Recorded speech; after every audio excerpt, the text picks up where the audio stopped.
Shalom, Om Swastiastu, Assalamualaikum warahmatullahi wabarakatuh. Salam sejahtera bagi kita semua, salam kebajikan dan salam harmoni. Pada kesempatan kali ini, perkenalkan, saya Nikita Kezia Febsdela selaku perwakilan dari kelompok 1 mata kuliah perkembangan peserta didik yang akan memandu jalannya presentasi kali ini. Baik, sebelum itu saya akan perkenalkan terlebih dahulu siapa saja anggota dari kelompok 1. Yang pertama, ialah Nikita Kezia Febsdela, yakni saya sendiri dengan NIM 2211021002.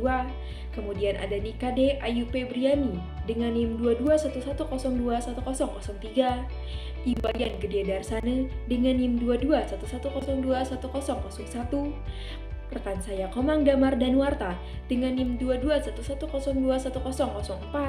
Yang terakhir ada Wirayanti Nona Alur Usman dengan NIM 2211021005.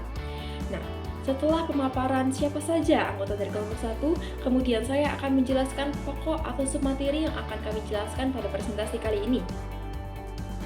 Yang pertama, kami akan menjelaskan tentang hakikat dari reward dan punishment. Yang kedua ialah keunggulan dan kelemahan pelaksanaan reward dan punishment dalam perkembangan individu. Yang ketiga terdapat pelaksanaan reward dan punishment sesuai dengan undang-undang anti kekerasan dan pengaruhnya dalam perkembangan individu. Nah, setiap pokok materi tersebut akan dijelaskan oleh rekan dari kelompok 1.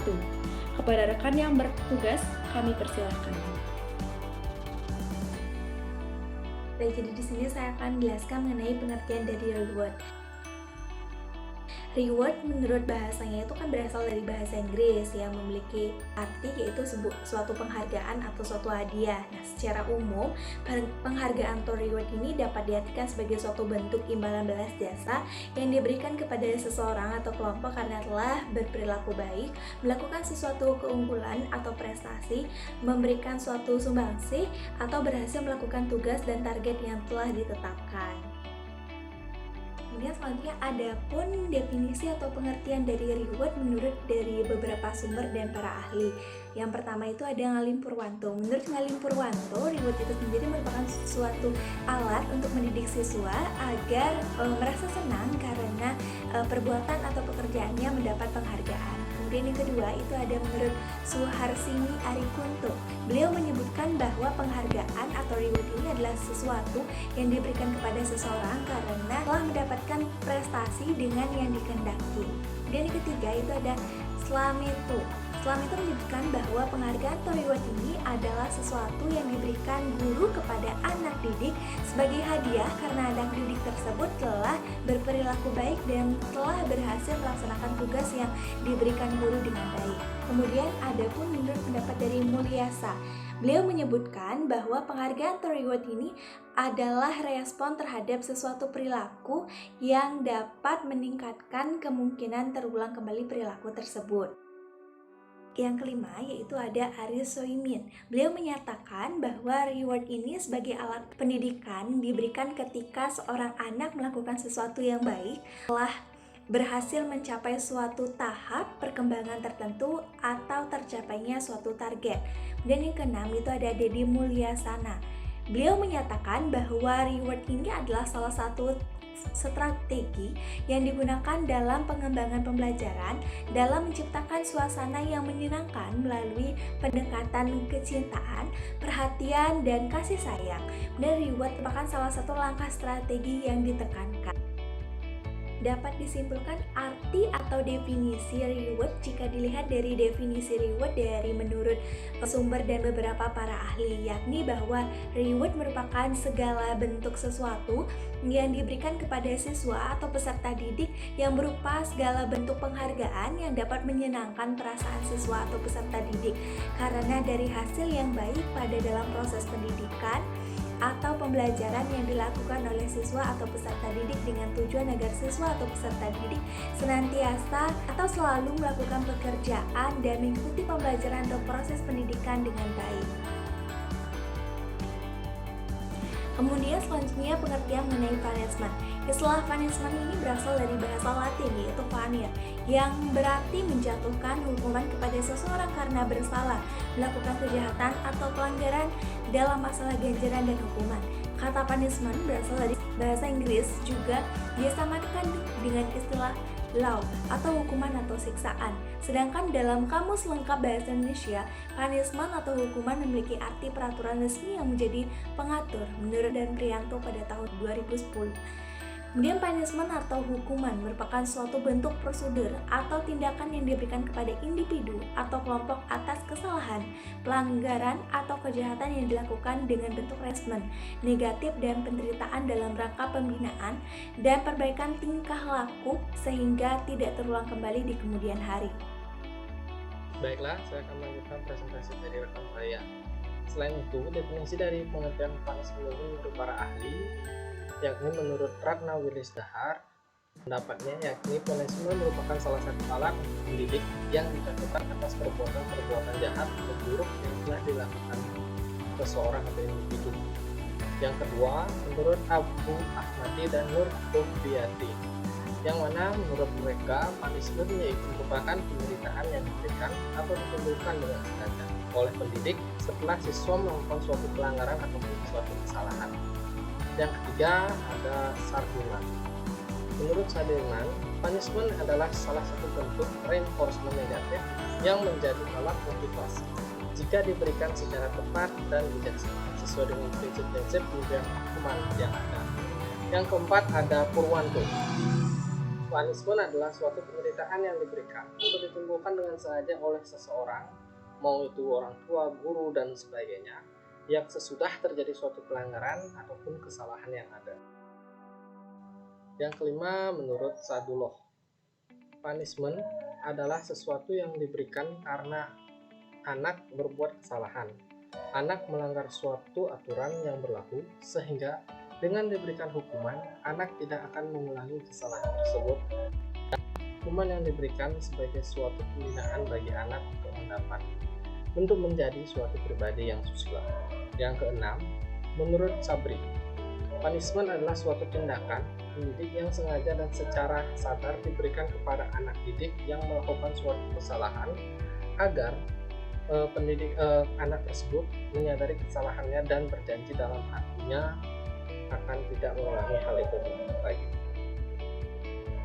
Selain itu, punishment ini juga merupakan suatu bentuk pemberian hukuman kepada siswa atau peserta didik yang bersalah atau melakukan kejahatan melalui tekungannya. Ada juga penggabungan dari reward dan punishment ini, yakni dari beberapa sumber dapat disimpulkan suatu alat pendidikan atas usaha tenaga pengajar untuk memperbaiki perilaku atau sikap dan budi pekerti dari peserta didik itu sebagai suatu konsekuensi sesuai dengan perbuatan peserta didik. Selain itu, menurut Jasa Unggul Mulyawan, metode dari reward and punishment ini juga dapat disebut dengan metode pemberian hadiah dan hukuman. Dan metode reward dan punishment ini pembelajaran interaktif antara tenaga kerja atau tenaga pendidik dan peserta didiknya, menerapkan sistem pemberian hadiah bagi siswa yang aktif dan benar dalam menjawab soal latihan, dan sebaliknya memberikan suatu hukuman bagi siswa yang tidak aktif dan tidak benar dalam menjawab soal latihannya untuk memotivasi bagi peserta didik tersebut. Sekian dari penjelasan saya, selanjutnya akan dilanjutkan oleh rekan saya. Terima kasih. Baik, terima kasih atas kesempatan yang telah diberikan. Pada kesempatan kali ini saya akan memaparkan tentang kelebihan serta kelemahan dari reward serta punishment. Yang pertama ialah kelebihan dari reward. Sains Direct menyatakan bahwa reward refers to the fact that certain environmental stimuli that have the property of eliciting approach response. Yang diartikan sebagai penghargaan itu merujuk pada fakta yang berasal dari lingkungan sebagai hasil dari pendekatan. Nah, hal ini diartikan sebagai penghargaan itu muncul sebagai hasil dari pekerjaan yang kita lakukan terhadap lingkungan. Nah, lingkungan di sini tidak berfokus pada alam, namun juga lingkungan pekerjaan, lingkungan pendidikan, masyarakat, dan lain sebagainya. Nah, reward ini juga membantu seseorang untuk meningkatkan kinerjanya, termasuk pada dunia pendidikan. Tidak hanya pendidik yang bisa mengapresiasi, namun juga dilakukan oleh peserta didik dan seluruh warga sekolah. Adapun reward digolongkan menjadi beberapa aspek. Yang pertama ialah aspek fisik, lalu aspek non-fisik. Nah, aspek non-fisik itu seperti pujian, penghormatan atas dedikasi terhadap organisasi, penghormatan atas kinerjanya selama menempuh pendidikan, lalu ada juga apresiasi terhadap sebuah prestasi, presentasi, dan lain sebagainya. Sementara dalam bentuk fisik itu seperti piala, sertifikat, piagam juara umum, lalu hadiah dalam bentuk barang, tanda penghargaan, dan lain sebagainya. Secara tidak langsung, reward berpengaruh terhadap perkembangan psikologis anak atau perkembangan psikologis peserta didik. Dan hal ini dapat dilihat ketika seseorang mendapat juara satu dalam kelas, kemudian mendapat pujian, secara psikologis ia akan terpacu untuk meningkatkan pencapaiannya. Nah, aktualisasi diri ini berkaitan pada hakikat manusia yang tidak puas terhadap apa yang ia capai saat ini. Dalam artian positif, juga ingin terus meningkatkan kemampuannya yang berkaitan dengan perjabaran di atas. Setiap perbuatan itu memiliki kelebihan dan kekurangannya. Aktualisasi diri ini juga berkaitan dengan teori kebutuhan yang dipaparkan oleh Abraham Maslow, yakni waktu atau keinginan untuk meningkatkan potensi dalam diri. Seperti itu. Lalu setelah penjabaran tentang reward tersebut, saya akan menjelaskan bahwasannya setiap perlakuan pasti mempunyai kelebihan dan kekurangan. Adapun kelebihan dari reward, yang pertama, reward itu bisa meningkatkan semangat serta motivasi peserta didik untuk melakukan sebuah hal secara berulang-ulang. Yang kedua, reward itu memacu peserta didik untuk meningkatkan potensi atau kemampuan di dalam dirinya. Dan yang ketiga, reward memberikan jiwa atau pengaruh baik terhadap perkembangan peserta didik untuk melakukan kegiatan yang lebih positif atau kegiatan yang positif lainnya. Lalu yang keempat, yang terakhir, reward itu menjadi acuan atau pacuan bagi peserta didik untuk meningkatkan kemampuannya agar memperoleh pujian dari pendidik atau dari orang-orang lainnya. Seperti itu. Sekian kelebihan dari reward. Yang kemudian ada juga kekurangan dari reward. Yang pertama, anak didik merasa bahwa dirinya itu lebih tinggi dari anak lainnya, atau disebut dengan tinggi hati. Nah, hal ini terjadi apabila pemberian reward dilakukan secara berlebihan. Nah, yang kedua, pemberian reward dalam bentuk fisik itu membutuhkan biaya yang harus dikeluarkan.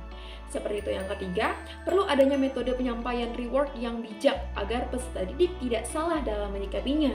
Yang keempat, penghargaan yang banyak atau berlebihan itu berpotensi menimbulkan kemalasan dari peserta didik karena ia berpikir bahwa dirinya sudah cukup berprestasi. Seperti itu kelebihan atau kekurangan dari reward. Baik, telah dijelaskan tentang pengertian reward di atas, yang kemudian sekarang saya akan menjelaskan tentang punishment. Terdapat punishment atau yang disebut dengan hukuman atas perilaku negatif yang dilakukan oleh individu. Nah, seseorang dijatuhkan punishment ketika ia melakukan perbuatan yang tidak baik secara disengaja yang merugikan orang lain dan untuk mempertahankan dirinya dengan maksud agar ia terhindar dari pelanggaran tersebut. Jadi punishment ini seperti bumerang yang didapat individu ketika ia berlaku jahat. Seperti itu. Adapun kelebihan tentang kekurangan punishment akan dijabarkan di bawah ini. Yang pertama ialah kelebihan punishment. Yang pertama, punishment itu menjadi tolak ukur bagi peserta didik atau pelaku agar ia bisa memperbaiki perilaku negatifnya. Yang kedua, punishment itu membuat efek jera bagi peserta didik agar ia tidak melakukan kegiatan negatif atau tidak melakukan kegiatan negatif tersebut secara berulang-ulang. Seperti itu. Yang kemudian saya akan menjelaskan tentang kekurangan punishment. Yang pertama, hukuman yang tidak dilakukan dengan bijak itu bisa menimbulkan konotasi negatif bagi peserta didik. Yang kedua, anak yang terkena hukuman bila tidak ditanggapi dengan baik, maka ia akan terus berpikir bahwa dirinya itu tidak baik, dirinya itu jahat, dan lain sebagainya. Lalu yang ketiga, anak didik akan merasa takut untuk melakukan sesuatu, seperti takut dihukum, takut bertanya, takut membantu, dan lain sebagainya. Lalu yang ketiga, menimbulkan kurang percaya diri karena semua kegiatan seakan-akan dipantau sehingga menggoncangkan psikologi peserta didik. Seperti itu. Jadi hakikatnya perlakuan dari punishment dan juga reward ini harus ditindaklanjuti atau harus diberikan secara sewajarnya dengan bijak agar tidak menimbulkan makna yang berbeda, tidak menimbulkan konfrontasi bagi pihak lainnya juga. Seperti itu. Jadi peserta didik ini harus diajak bahwasannya semua perilaku itu memiliki baik buruknya dan memiliki dampaknya. Jadi kita harus semakin bijak dalam melakukan sesuatu. Seperti itu. Sekian pemaparan materi dari saya. Materi selanjutnya akan dijabarkan oleh rekan saya. Kepada rekan yang bertugas dipersilakan. Materi yang ketiga yaitu penerapan reward dan punishment yang sejalan dengan Undang-Undang Nomor 17 Tahun 2007 tentang Rencana Pembangunan Jangka Panjang Nasional 2005 sampai 2025 yang mengamanatkan pendayagunaan aparatur negara dilakukan melalui reformasi birokrasi untuk meningkatkan profesionalisme aparatur negara dan mewujudkan tata pemerintahan yang baik. Pentingnya reformasi birokrasi juga ditegaskan Peraturan Presiden Nomor 2 Tahun 2005 tentang Rencana Pembangunan Jangka Menengah 2015 sampai 2019. Adapun situasi dan kondisi pemberian reward dan punishment petugas pelayanan publik. Reward diberikan saat 1. Petugas layanan memberikan kepuasan bagi pengguna layanan yang dibuktikan melalui nilai IKM per tahun mencapai target minimal satker yang telah ditentukan. 2. Apabila petugas layanan menerima apresiasi dari pengguna layanan, baik dari sisi waktu, kualitas layanan, kompetensi, dan pelaksanaan SOP. 3. Apabila petugas layanan mampu menciptakan inovasi pelayanan yang dapat meningkatkan kemudahan dan kualitas pelayanan LIPI secara korporat. Dan punishment diberikan saat 1. Apabila petugas layanan tidak mampu memberikan kepuasan bagi penerima layanan. Hal ini dibuktikan dengan hasil penilaian IKM satuan kerja yang rendah. Yang kedua, punishment diberikan saat apabila petugas layanan menerima komplain baik dari sisi waktu, kualitas layanan, kompetensi, dan pelaksanaan SOP. Penilaian akhir akan dilakukan oleh tim evaluator dengan membandingkan jumlah komplain dengan kualitas atau kualitas pelayanan. 3. Apabila petugas layanan memberikan produk layanan informasi yang dikecualikan. Dan yang terakhir, yang keempat yaitu petugas layanan menerima sesuatu, baik itu dari uang, barang, jasa yang tergolong gratifikasi atau sesuai peraturan yang berlaku dari penerimaan layanan. Materi selanjutnya akan dijelaskan oleh rekan saya. Baik, di sini saya akan menjelaskan ketentuan pemberian reward dan punishment. Yang pertama, reward dan punishment dapat diberikan setelah atau pada saat pemberian layanan. Yang kedua, reward dan punishment dapat diberikan kepada PNS dan PPNPN yang melakukan kegiatan pemberian layanan. Yang ketiga, reward dan punishment dapat diberikan untuk perseorangan atau kelompok dan dapat diberikan setiap tahun saat acara tahunan LIPI. Pemberian reward karena inovasi harus dibuktikan dengan yang pertama, adanya aplikasi inovatif yang memudahkan masyarakat mengakses layanan dan fasilitas LIPI. Kemudian yang kedua, dapat digunakan oleh masyarakat secara luas. Kemudian yang ketiga, penggunaan inovasi layanan publik yang gratis untuk masyarakat. Adapun dampak pemberian reward dan punishment, yaitu A. Pemberian reward dan punishment akan berdampak pada kedisiplinan siswa. Disiplin menurut Imron adalah suatu tata tertib dan teratur yang dimiliki oleh peserta didik di sekolah, tanpa ada pelanggaran-pelanggaran yang merugikan baik secara langsung maupun tidak langsung terhadap peserta didik sendiri dan terhadap sekolah secara keseluruhan. Kemudian B. Pemberian reward dan punishment juga berdampak pada motivasi belajar siswa. Motivasi, menurut Dimyati, dipandang sebagai dorongan mental yang menggerakkan dan mengarahkan perilaku manusia, termasuk perilaku belajar. Hasil penelitian menunjukkan bahwa pemberian reward and punishment dapat memberikan pengaruh besar terhadap motivasi belajar siswa. Jadi, kesimpulannya adalah reward merupakan segala sesuatu yang diberikan berupa penghargaan yang dapat menyenangkan perasaan siswa, karena hasil baik dalam proses pendidikannya dengan tujuan agar senantiasa melakukan pekerjaan yang baik. Kemudian, punishment atau hukuman merupakan suatu bentuk prosedur atau tindakan yang diberikan kepada individu atau kelompok atas kesalahan, pelanggaran, atau kejahatan yang telah dilakukan dalam bentuk reinforcement negatif atau penderitaan dalam rangka pembinaan dan perbaikan tingkah laku sehingga tidak terulang kembali di kemudian hari. Baik, sekian presentasi yang telah dijelaskan oleh kami selaku kelompok 1 yang memaparkan materi tentang hakikat, kelebihan dan juga kekurangan dan memformulasikan reward dan juga punishment. Kami juga memohon maaf apabila terdapat kesalahan pada proses presentasi maupun editing. Terima kasih pula kami ucapkan atas perhatian yang telah diberikan oleh semua pihak. Saya, Nikita Kezia Febstella, selaku moderator dari kelompok 1, pamit undur diri dan terima kasih atas kesempatan yang telah diberikan. Shalom, Om Santi Santi Santi Om. Wassalamualaikum warahmatullahi wabarakatuh. Salam sejahtera bagi kita semua, salam kebajikan dan salam harmoni.